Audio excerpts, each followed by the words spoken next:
I said to you that as far as I'm concerned, the meeting yesterday was a failure. Was a failure. Because we went there against all odds to tell them honestly what we believe will save the party and the country.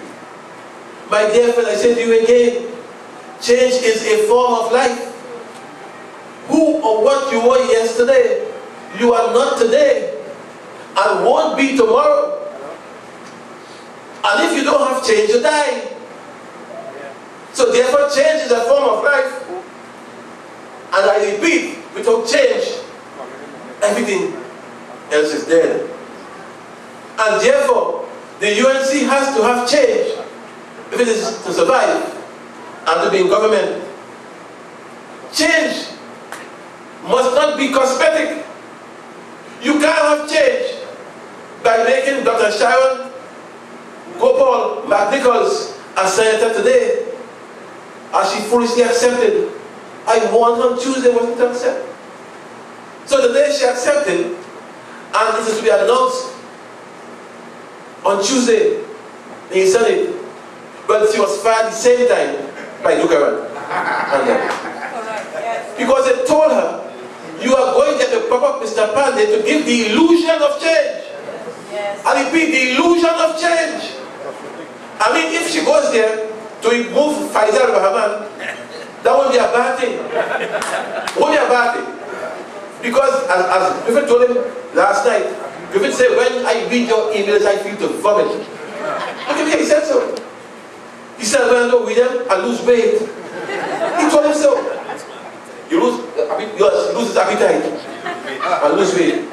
I've never seen an old man who became the youngest senator in the UNC, the youngest life member, who has written such vitriolic emails. I don't even respond to him. And therefore, if Dr. Gopal Nichols is to replace him, fine. I have not been consulted. I never have been. I don't know when senators come and when they go. I have never ever had a part to play, except once, to my regret, when I begged Mr. Pandey like a child to make Wilman a senator. I live to regret that today, but at the time, I thought I was doing the correct thing. So therefore I'm saying, to put back Nichols in the Senate, it's not change. It's an attempt to give the illusion of change. And she foolishly accepted. And believe you me, she too will understand shortly the kind of person Mr. Pandey is. Mark my words. Many of you have been asking about the changes. What changes do we want? I said to you tonight that the changes are many. And I'll give you some again of what we need.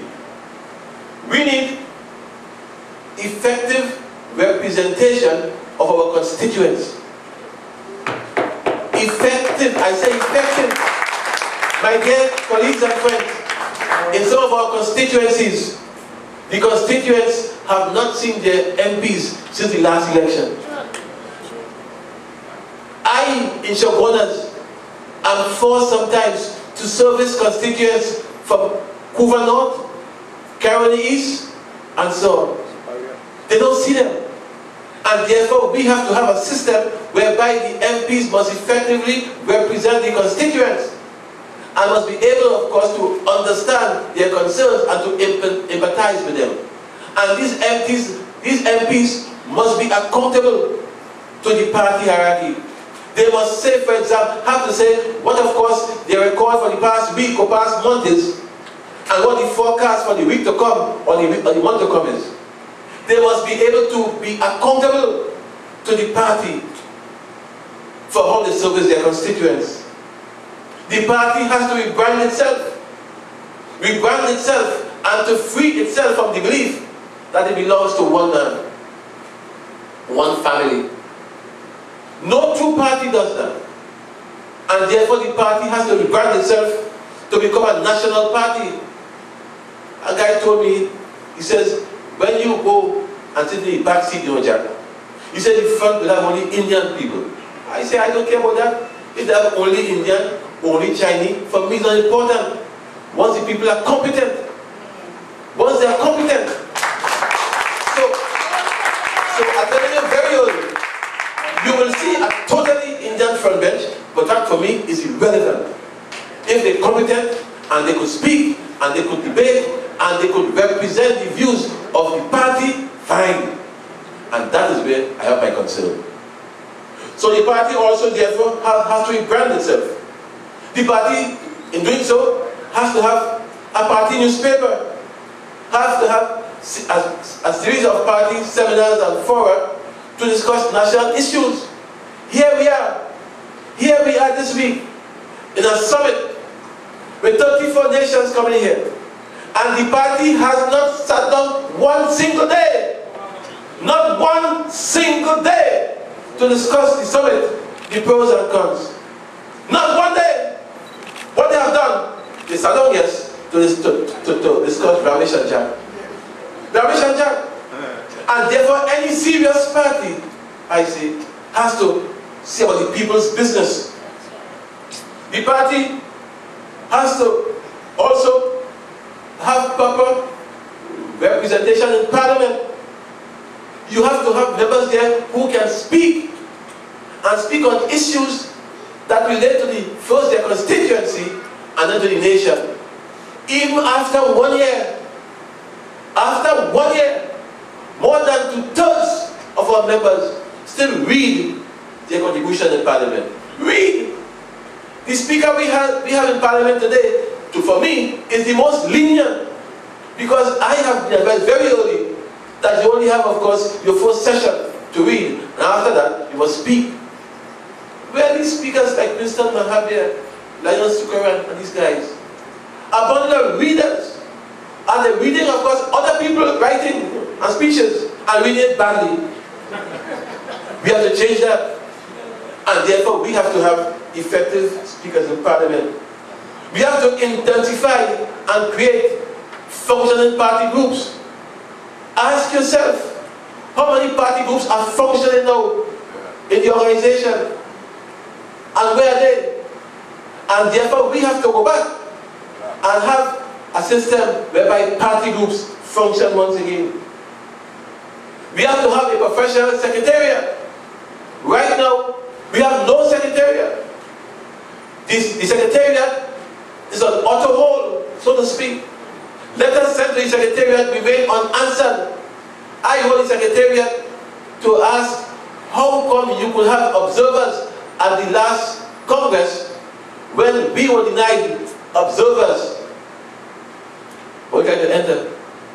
They had, of course, Dorothy, for example. Dorothy, my good friend. But Dorothy is an observer.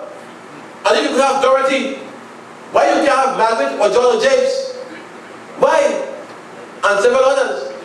At the last Congress, Wade Mack changed people from Diego Martin West and Pondiapia and vice versa without any approval from the constituencies. People, of course, who weren't even delegates were delegates. And when the time comes, I hear people tonight here, when the time comes and they try to implement any decision of that Congress, all hell breaks loose. All hell breaks loose. One of the good things of the Congress that followed after is that they elected, they say, I say selected, but they say elected, 6 members to complete the disciplinary committee. 6 members. Of the 6 members, 3 so far have resigned. 3? And a 4th tomorrow. So the 6 that they elected, 3 resigned so far. A 4th tomorrow. Because you know why? They know that Ramesh and I prepared for them. And when the time comes, somebody will pay. Mark my words. So who wants to show up and say to the disciplinary committee to try Ramesh and Jack and to bring us to our knees and so on? I hope they know what they're doing. Though, of course, they came through a flawed Congress. We also, therefore, I say, but most of all, we have to hold internal party elections along the lines that we discussed earlier. Party elections. We have to give the members of the party